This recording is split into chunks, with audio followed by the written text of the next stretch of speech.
I think I first heard Birth of the Cool when I was about 13 or 14.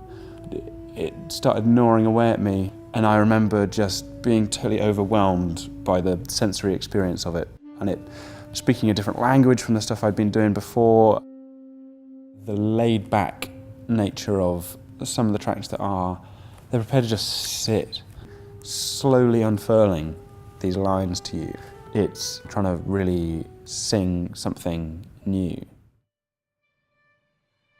One of the things that I think links Miles Davis back to Monteverdi is these lines. They noodle through, and they are voices coming in and out of a texture.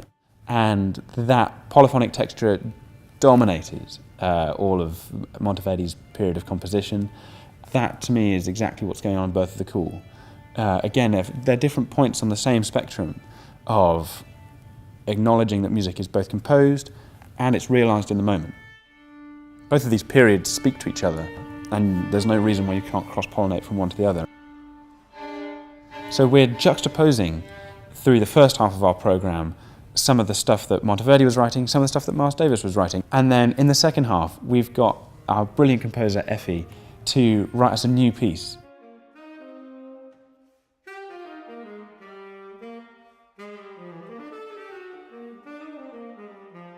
What we're hoping with this concert series is that people will have they'll have something to get hold of, their interest in Miles Davis or their interest in Monteverdi, but whatever that kind of handle is, will bring them into a new space or introduce them to a new type of music.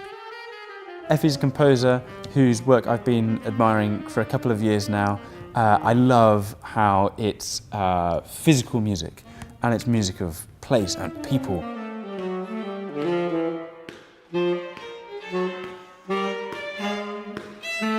I'm going to be writing a concert-length work that combines my music with the music of Miles Davis and early musical polyphony.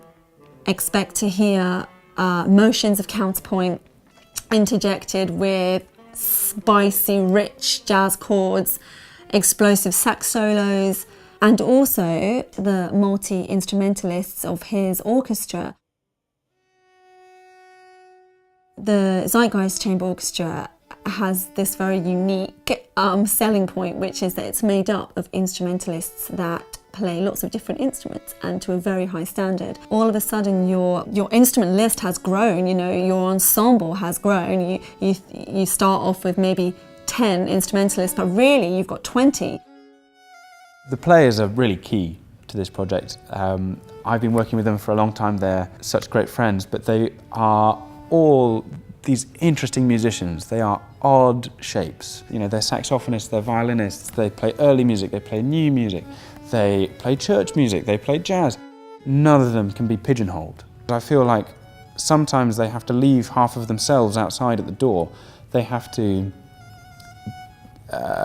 compromise. And I don't want them to compromise. I want them to speak with their whole musical selves. Those are the magic moments for me, because that's how you connect with an audience. That's how you hear the player on stage. You don't just hear music. You hear the person making it and the way that their music comes through their instrument. Our Birth of the Cool project aims to do exactly what Miles and Monteverdi were doing, which is be specific. Be specific about the players that we're working with, be specific about the composer that we're working with, be specific about the venues that we're playing in, and really tailor something. Make it special, make it speak. I think Birth of the Cool is a moment. It's people trying to do something a little bit different.